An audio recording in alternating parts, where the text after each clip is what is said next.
तो चलिए दोस्तों, सबसे पहले हम जान लेते हैं टी बीम के कितने पार्ट होते हैं और उनका क्या क्या नाम होता है। दोस्तों स्टार्ट करते हैं सबसे टॉप से। जो यहाँ से यहाँ तक की दूरी है इसको हम स्मॉल bf से डिनोट करते हैं और इसका नाम है विड्थ ऑफ फ्लैंज, जिसकी वैल्यू दी गई है 1200 mm। दोस्तों यहाँ से यहाँ तक की दूरी जो है इसको हम कहते हैं डेप्थ ऑफ फ्लैंज, जिसको हम कैपिटल DF से डिनोट करते हैं और इसकी वैल्यू दी गई है 130 mm। दोस्तों सबसे टॉप से बॉटम तक की जो हाइट होती है इसको हम कहते हैं टोटल डेप्थ, जिसको हम कैपिटल D से डिनोट करते हैं और इसकी वैल्यू दी गई है 500 mm। दोस्तों सबसे नीचे की बात करें तो यहाँ से यहाँ तक की दूरी जो होती है इसको हम कहते हैं विड्थ ऑफ वेब, इसको हम हिंदी में रिब भी कहते हैं। तो रिब की चौड़ाई जो दी गई है वो 300 mm दी गई है। दोस्तों यहाँ से यहाँ तक की दूरी जो होती है इसको हम स्मॉल l से डिनोट करते हैं और ये जो होती है हमारी इफ़ेक्टिव लेंथ होती है, जिसकी वैल्यू 4.3 मीटर दी गई है। दोस्तों इसके सबसे ऊपरी वाले सिरे को यानी कि इस वाले स्लैब वाले सिरे को हम फ्लैंज या फिर स्लैब कह सकते हैं और यहाँ रिब वाले हिस्से को, यहाँ से यहाँ तक के हिस्से को हम इसको बीम कहते हैं। तो दोस्तों आई होप कि आपको इतना क्लियर हो गया होगा, इसमें कोई प्रॉब्लम नहीं है। तो चलिए दोस्तों अब स्टार्ट करते हैं कंस्ट्रक्शन करना। तो कंस्ट्रक्शन के लिए हम स्केल ले लेते हैं। स्केल जो हम लेते हैं 120 की ले लेते हैं। ओके, तो आप 25 की भी ले सकते हैं और 20 की भी ले सकते हैं, इसमें कोई प्रॉब्लम नहीं है। तो सबसे पहले हम क्या करते हैं, सेम टू सेम बीम वाला प्रोसेस करते हैं। तो दोस्तों हम क्या करेंगे, अपने क्लियर स्पान 4 मीटर में दोनों सपोर्ट को ऐड कर देंगे। दोस्तों सपोर्ट की जो विड्थ दी गई है वो 300 mm दी गई है और 300 mm को हम मीटर में चेंज करेंगे तो 0.3 मीटर आ जाएगा। और दोनों सपोर्ट की बात करें तो 0.6 मीटर आ जाएगा। तो 4 मीटर में हम 0.6 को जोड़ देंगे तो 4.6 आ जाएगा। और इसको हम स्केल पे चेंज कर लेंगे तो कितना आ जाएगा, ये आ जाएगा 23 सेंटीमीटर स्केल पे आ गया। तो यहाँ से हम 23 सेंटीमीटर स्केल पे खींच लेंगे इस प्रकार से। यहाँ से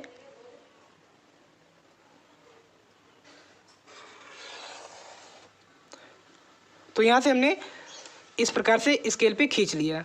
दोस्तों अब क्या करते हैं, इसको नीचे की तरफ बढ़ा लेते हैं यहाँ से इस तरह से, और ठीक यहाँ से भी बढ़ा लेते हैं।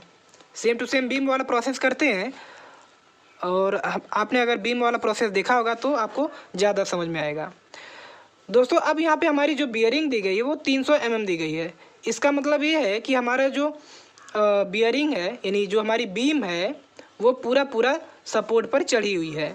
तो यहाँ पे हम सपोर्ट की डेप्थ ले लेते हैं। टोटल डेप्थ जो हमारी दी गई है वो 500 mm दी गई। तो 500 mm को हम स्केल पे चेंज कर लेंगे तो कितना आ जाएगा, ये आ जाएगा 2.5 सेंटीमीटर स्केल पे। तो यहाँ से हम खींच लेंगे और इसको हम यहाँ से मिला लेंगे। ओके, आई होप कि आपको इतना समझ में आ गया होगा, इसमें कोई प्रॉब्लम नहीं है। अब दोस्तों क्या करते हैं, यहाँ पे हम अपने सपोर्ट की चौड़ाई ले लेते हैं। तो सपोर्ट की चौड़ाई हमारी जो विड्थ दी गई है वो 300 mm दी गई है। तो 300 mm को हम स्केल पे चेंज कर लेंगे तो कितना आ जाएगा, ये आ जाएगा 1.5 सेंटीमीटर स्केल पे। तो यहाँ पे हम खींच लेंगे इस प्रकार से और इसको नीचे की तरफ बढ़ा लेंगे। दोस्तों आप इसको कितना भी ले सकते हैं, इसमें कोई प्रॉब्लम नहीं है। ठीक है, यहाँ पे आप इस तरह से कंटिन्यूस कर देते हैं। ठीक है, और यहाँ पे इसको भी कर लेते हैं इस प्रकार से, यहाँ से इस तरह से इसको कंटिन्यूस कर देते हैं। ठीक है, यहाँ पे हम फ्री हैंड स्केल से इसको कंटिन्यूस कर देते हैं। ओके, और इसको भी इस तरह से कंटिन्यूस कर देते हैं। तो दोस्तों आई होप कि आपको इतना समझ में आ गया होगा, इसमें कोई प्रॉब्लम नहीं है। तो चलिए दोस्तों अब स्टार्ट करते हैं रेनफोर्समेंट करना। तो यहाँ पे हम क्या करते हैं, अपने मेन बार का रेनफोर्समेंट करते हैं, जो कि बीम में कितनी दी गई है, 4 नंबर बार है और 20 mm डाया की है।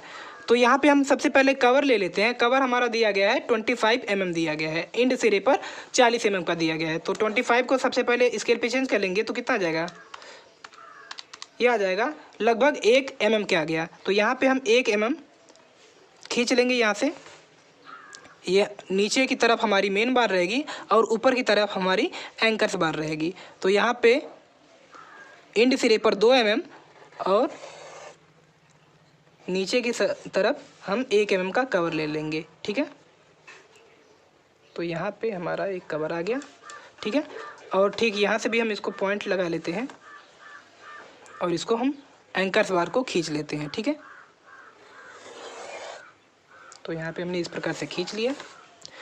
दोस्तों अब क्या करते हैं, यहाँ पे हम इस छड़ को बैंड कर देते हैं। तो बैंड कुछ इस प्रकार से कर लेते हैं।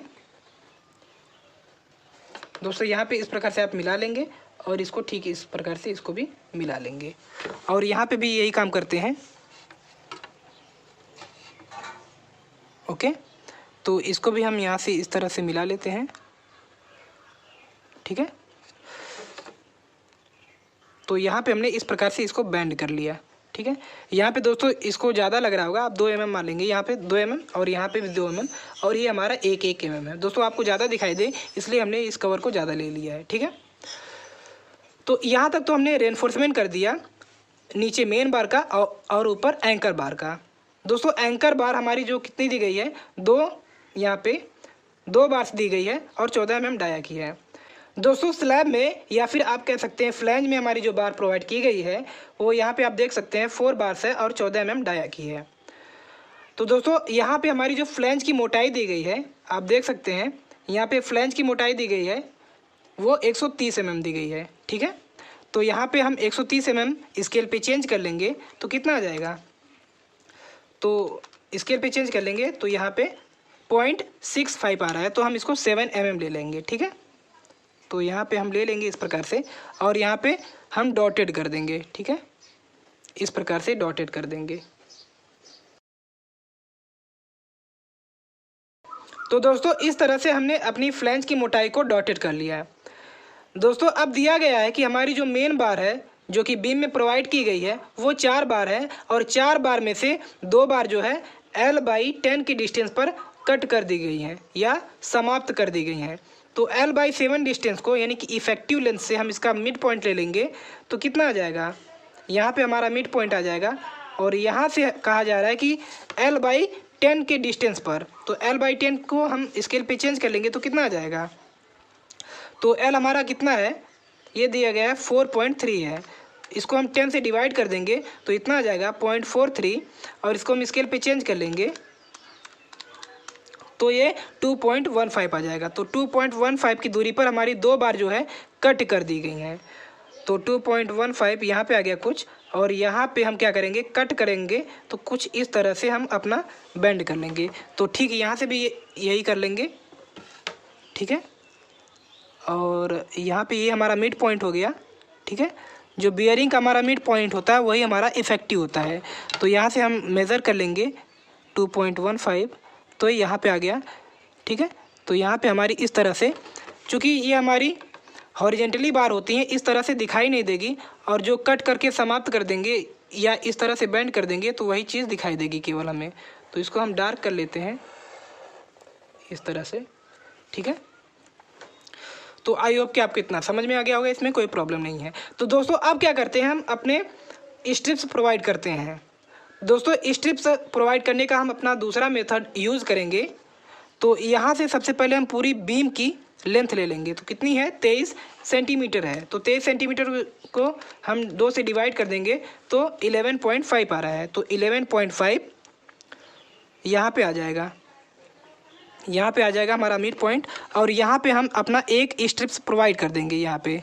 ठीक है, हमारा जो स्ट्रिप्स होगा वो फ्लैंज में भी होगा और बीम में भी होगा, यानी कि आप कह सकते हैं स्लैब में भी होगा और बीम में भी होगा। जब हम इसका क्रॉस सेक्शन बनाएंगे यानी कि ये वाला क्रॉस सेक्शन बनाएंगे तो आपको समझ में आ जाएगा। तो यहाँ पे हमारी जो सेंटर टू सेंटर डिस्टेंस दी गई है वो 200 mm दी गई है। तो स्केल पे चेंज कर लेंगे तो 1 सेंटीमीटर आ जाएगा। तो 1 सेंटीमीटर को हम लेफ्ट में और राइट में पॉइंट करके हम स्ट्रिप्स लगा लेंगे। तो यहाँ पे इस तरह से पॉइंट कर लेते हैं।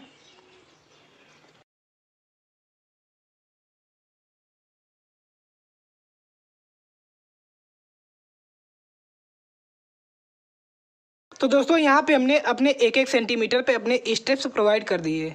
तो दोस्तों अब क्या करते हैं, यहाँ पे हम अपनी ईंट की हैचिंग कर लेते हैं। दोस्तों ईंट की हैचिंग जो हमारी होती है वो 45 डिग्री पर होती है।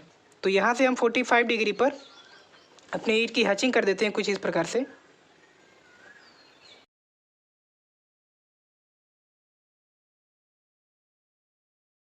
तो दोस्तों यहाँ पे हमने अपनी ईंट की भी हैचिंग कर ली। तो दोस्तों कहीं ना कहीं हमारा जो ये एल सेक्शन है, बीम का जो एल सेक्शन बन के ख़त्म हो जाता है। दोस्तों हम नामकरण बाद में करेंगे, पहले हम इस एल सेक्शन को समझ लेते हैं। दोस्तों जैसा कि आप यहाँ पे देख रहे हैं, ये हमारी एक टी बीम है जो कि इस आकार में है, यानी कि इस आकार में ये हमारी स्लैब है, और इसको हम इधर से देखें तो हमारी कुछ इस प्रकार से टी बीम होगी। ठीक है, तो यहाँ पे जो हमारी, यहाँ से हम इसको डॉटेड करके इसलिए दिखाएं कि क्योंकि इसको हम काट के यहाँ से देख रहे हैं। जब यहाँ से देखेंगे तो ये हमारी कुछ बीम इस प्रकार से लंबाई में दिखाई देगी, जो कि यहाँ पे दिखाया गया है। जो इसकी यहाँ से यहाँ तक की डेप्थ है वो ये हमारी यहाँ से यहाँ तक टोटल डेप्थ है। दोस्तों जब हम यहाँ से देखेंगे इस साइड से जब हम देखेंगे तो हमें ये पूरे स्ट्रिप्स यहाँ से यहाँ तक दिखाई देंगे, जो कि यहाँ पे दिखाया गया है। और ये जो हमारी फ्लैंज है, फ्लैंज की मोटाई दी गई है, जो कि यहाँ पे ये हमें ये चीज़ दिखाई देगी। ठीक है, और यहाँ से यहाँ तक की जो, यानी कि यहाँ से यहाँ तक की हमारी जो बीम दिखाई देगी। तो यहाँ तक तो हमने एल सेक्शन बना लिया। दोस्तों अब हम क्या करते हैं, यहाँ पे अपने मिड में एक सेक्शन काट लेते हैं। ठीक है, यहाँ पे हम एक एल सेक्शन काट के इसका हम नाम दे देते हैं ए बी सेक्शन। ओके, और इस साइड में हम इसको देखते हैं, इस साइड में हम देखते हैं तो इसका हम सेक्शन बनाएंगे। तो चलिए हम इसका सेक्शन बनाते हैं। तो सबसे पहले हम इसके लिए एक स्केल ले लेते हैं। स्केल हम ले लेते हैं 110 की। क्योंकि दोस्तों ये हमारा सेक्शन काफ़ी छोटा दिखाई देगा, इसलिए हम इसको बड़ा दिखाने के लिए स्केल दूसरी ले लेंगे 110 की।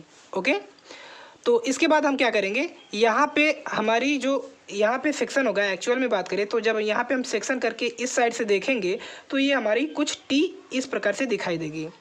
तो टी में सबसे ऊपर हमारी विड्थ ऑफ फ्लैंज दिखाई देगी, जो कि 1200 mm दी गई है। ठीक है, 1200 mm को हम स्केल पे चेंज कर लेंगे तो कितना आ जाएगा, तो ये हमारा 12 सेंटीमीटर स्केल पे आ जाएगा। तो यहाँ से हम खींच लेंगे इस प्रकार से, यहाँ से हमने खींच लिया 12 सेंटीमीटर। दोस्तों अब इसके बाद हमारी जो टी बीम है, यहाँ पे आप देख रहे हैं जो टी बीम की फ्लैंज की मोटाई दिखाई देगी। तो फ्लैंज की मोटाई जो हमने लिया है वो 130 mm लिया है। तो 130 mm को स्केल पे चेंज कर लेंगे तो कितना आ जाएगा, 130 डिवाइडेड बाई 10, तो ये हमारा हो जाएगा 1.3 आ जाएगा। तो यहाँ से हम 1.3 खींच लेंगे इस प्रकार से, यहाँ पे हमने खींच लिया, और यहाँ से भी खींच लेंगे 1.3। ठीक है, और यहाँ से हम इसको क्या करेंगे, इसका मिड पॉइंट ले लेंगे, 12 mm का हम मिड पॉइंट लेंगे, 12 सेंटीमीटर का मिड पॉइंट लेंगे तो 6 सेंटीमीटर आ जाएगा। और यहाँ से हम अपने विड्थ ऑफ वेव हमारी दी गई है, कितनी दी गई है, यहाँ पे आप देख सकते हैं 300 mm दी गई है। तो 300 mm को हम स्केल पे चेंज कर लेंगे तो कितना आ जाएगा, तो ये हमारा 3 सेंटीमीटर आ जाएगा। तो यहाँ से मिड से 3 सेंटीमीटर हम खींच लेंगे। तो 3 सेंटीमीटर, 1.5 सेंटीमीटर लेफ्ट साइड में और 1.5 सेंटीमीटर राइट साइड में। तो यहाँ से हम इस प्रकार से इसको मिला लेंगे, यहाँ पे मिला लेंगे, और ठीक यहाँ से भी यहाँ पे मिला लेंगे। तो दोस्तों यहाँ पे हमने इस प्रकार से मिला लिया। दोस्तों अब इसके बाद क्या करेंगे, यहाँ से यहाँ तक की हाइट खींच लेंगे। तो यहाँ से यहाँ तक की हाइट कैसे निकालेंगे, टोटल डेप्थ में से हम यहाँ से यहाँ तक की फ्लैंज की मोटाई निकाल देंगे। तो 500 mm है, 500 mm में से हम डेप्थ ऑफ फ्लैंज, यानी कि फ्लैंज की मोटाई माइनस कर देंगे तो कितना है 130, तो ये आ जाएगा 370 आ जाएगा। तो 370 को हम स्केल पे चेंज कर लेंगे तो कितना आ जाएगा, डिवाइडेड बाई ये 10 आ जाएगा। तो ये हमारा 3.7 आ जाएगा। तो यहाँ से हम 3.7 दूरी चल लेंगे। ठीक है, यहाँ से इस तरह से यहाँ से खींच लेंगे, और ये 3 सेंटीमीटर यहाँ पे है, और यहाँ पे इसको हम मिला लेंगे। ठीक है, तो यहाँ पे हमने टी बीम का सेक्शन बना लिया। दोस्तों अब बात करते हैं रेनफोर्समेंट का।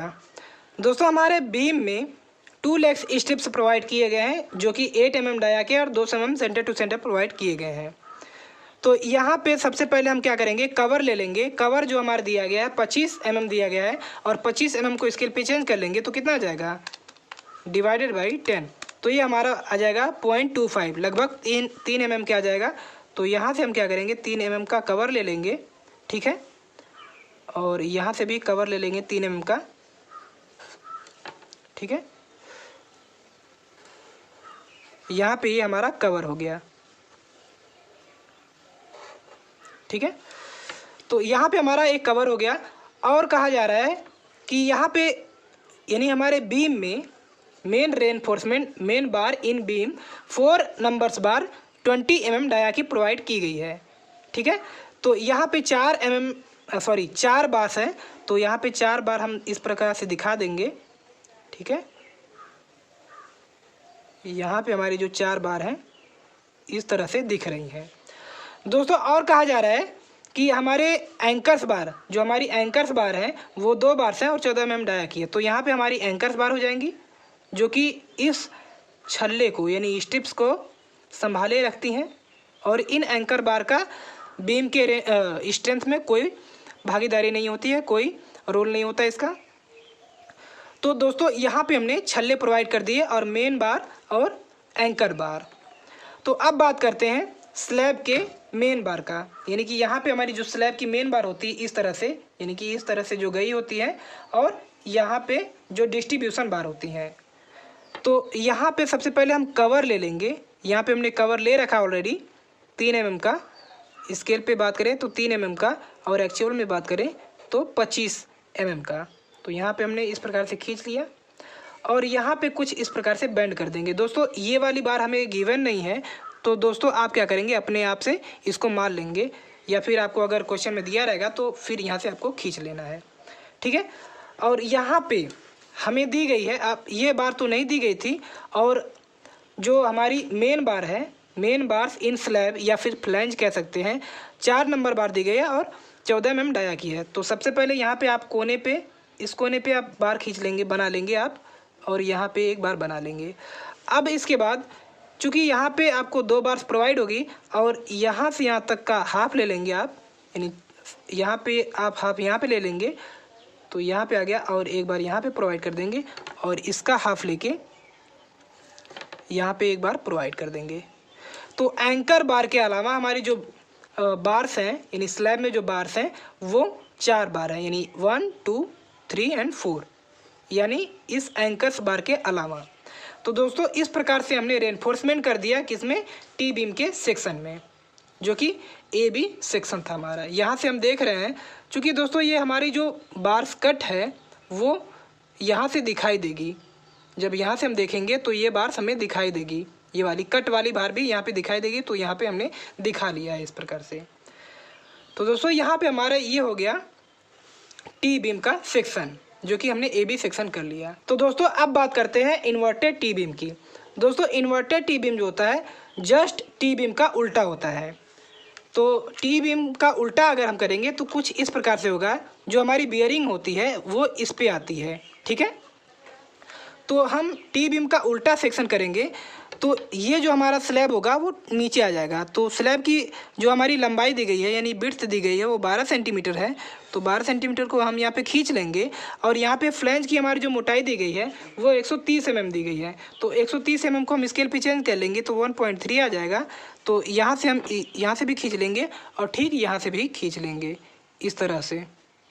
ठीक है, और इसको क्या करेंगे, इसका मिड पॉइंट ले लेंगे तो मिड पॉइंट 6 आ जाएगा, और यहाँ से हम अपने 1.5 सेंटीमीटर लेफ्ट और राइट में खींच लेंगे यहाँ से। तो ये हमारी वेब की मोटाई हो जाएगी, या कह सकते हैं वेब की चौड़ाई हो जाएगी।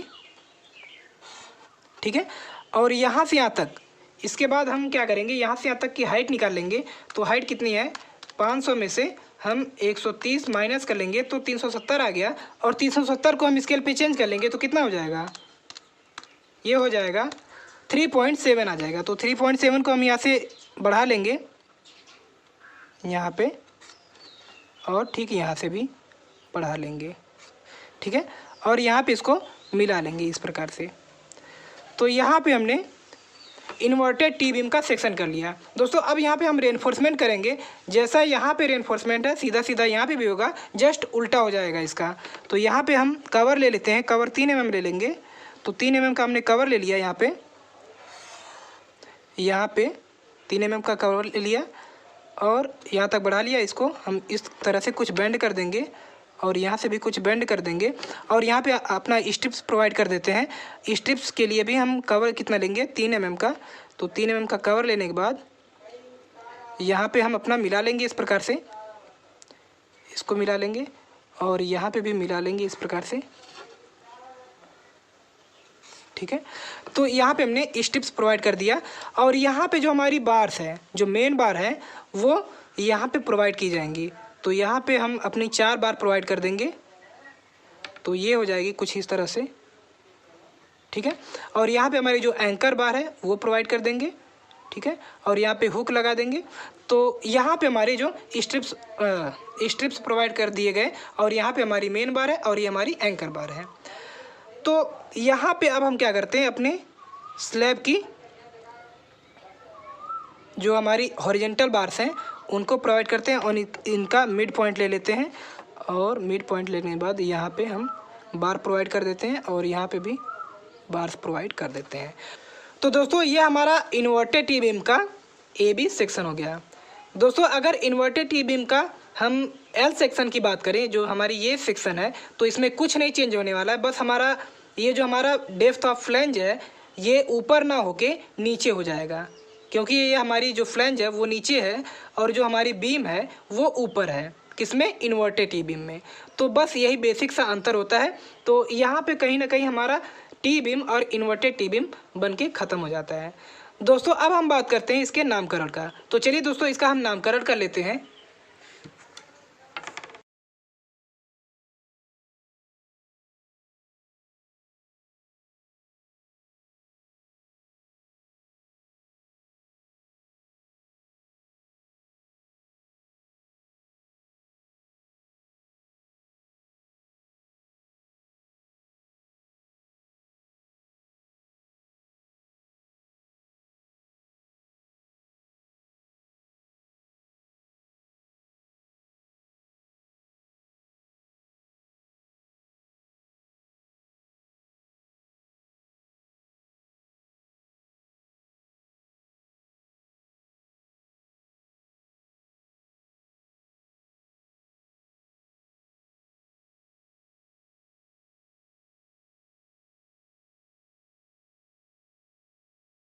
तो दोस्तों इस तरह से हमने नामकरण कर लिया। तो चलिए दोस्तों एक बार फिर से समझ लेते हैं। यहाँ पे स्लैब में या फिर कह सकते हैं फ्लैंज में हमारी 2 एंकर्स बार प्रोवाइड की गई हैं जिनका डाया है 14 mm। और इसके बाद हमारी जो स्ट्रिप्स प्रोवाइड किए गए हैं वो 2 लेग्स स्ट्रिप्स हैं जिनका डाया 8 mm है और 200 mm centre to centre provide किए गए हैं। दोस्तों इसमें हमने कवर लिया है, ये हमारा कवर जो है 25 mm का है और यहाँ पे हमारे जो इंड सिरे पर, यहाँ कह सकते हैं इंड सिरे पर, ये हमारा 40 mm का कवर है, ठीक है। और यहाँ पे हमारी जो टोटल बीम की जो डेप्थ है वो कैपिटल डी जो है हमारा 500 mm दिया गया है।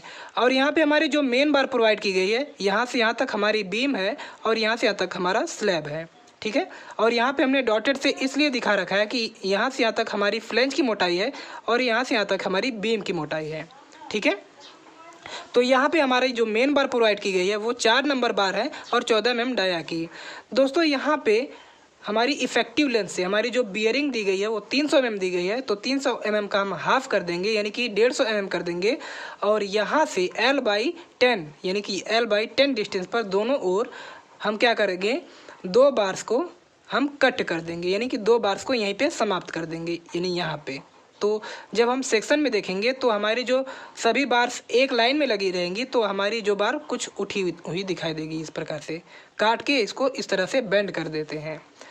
और यहाँ पे हमारी जो इफेक्टिव लेंथ है दोस्तों, यहाँ से सपोर्ट के मिडिल से और इस सपोर्ट के मिडिल से यानी कि हमारी जो बियरिंग है वो 300 mm है, तो 300 mm का हम हाफ ले लेंगे तो 150 mm आ जाएगा दोनों ओर। तो हम यहाँ पे हमने अपनी इफेक्टिव स्पान 4.3 मीटर ले ली है। दोस्तों यहाँ पे हमारा क्लियर स्पान है जो कि 4 मीटर दिया गया है, जो सपोर्ट से सपोर्ट यहाँ पे सपोर्ट के बीच की दूरी रहती है, ठीक है। तो दोस्तों यहाँ पे हमारा ये हो गया एल सेक्शन। दोस्तों एल सेक्शन की बात करें तो यहाँ पे आप देख पा रहे होंगे, यहाँ पे डॉटेड से हमने कट कर रखा है। तो यहाँ से हम जब देखेंगे तो ये ही हमें एल सेक्शन दिखाई देगा। दोस्तों अगर हम इन्वर्टेड टी बीम की बात करें तो इन्वर्टेड टी बीम में केवल और केवल यही चेंज होता है, हमारी जो फ्लैंज की मोटाई होती है वो ऊपर ना होकर नीचे हो जाती है, ठीक है।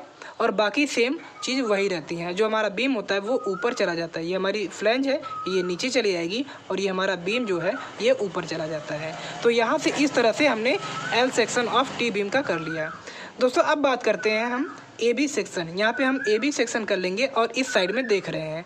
तो जब इस साइड में देखेंगे तो हमारी चारों बार जो हमारी बीम में पड़ी हुई हैं और यहाँ पे स्लैब में जो हमारी स्लैब में 4 बार पड़ी हुई हैं और 2 एंकर्स बार पड़ी होंगी, यानी टोटल 6 बार हमारी दिखाई देंगी किसमें, ए बी सेक्शन में। तो यहाँ पे हमने ए बी सेक्शन कर लिया। तो दोस्तों यहाँ पे आप देख पा रहे होंगे, यहाँ से ये हमारी फ्लैंज हो गई, ठीक है, और यहाँ पे हमारी 4 बार बीम में दिखाई दे रही हैं और ये हमारा 2 लेग्स स्ट्रिप्स है और यहाँ पे हमारी 2 एंकर्स बार दिखाई दे रही हैं और यहाँ पे हमारी जो स्लैब में चारों बार्स पड़ी हुई हैं वो दिखाई दे रही हैं। और इन्वर्टेड टी बीम की बात करें तो जस्ट इसका उल्टा हो जाता है और यहाँ पे जो कि दिखाया गया है inverted T beam section on A B. तो यहाँ पे हमारा जो कवर हो जाएगा 25 mm और 2 लेग्स स्ट्रिप्स प्रोवाइड किए गए हैं और 200 mm सेंटर टू सेंटर। दोस्तों यहाँ पे हमारा जो स्लैब है वो नीचे की तरफ दिखाया गया है। दोस्तों जिसकी हम बात कर रहे थे, हमारे जो स्लैब है यानी कि फ्लैंज है वो नीचे की तरफ चला जाता है। तो यहाँ पे हमने हमारा नीचे की तरफ आ गया है और यहाँ से यहाँ तक जो हमारा बीम है वो बीम ऊपर की तरफ चला गया है। तो यही बेसिक सा अंतर होता है टी बीम और इन्वर्टेड टी बीम में। तो दोस्तों कहीं ना कहीं हमारा टी बीम और इन्वर्टेड टी बीम बनके ख़त्म हो जाता है। तो आई होप कि दोस्तों आपको ये वीडियो समझ में भी आया होगा और पसंद भी आया होगा। तो मिलते हैं दोस्तों एक अगले पार्ट में, तब तक के लिए धन्यवाद, नमस्कार।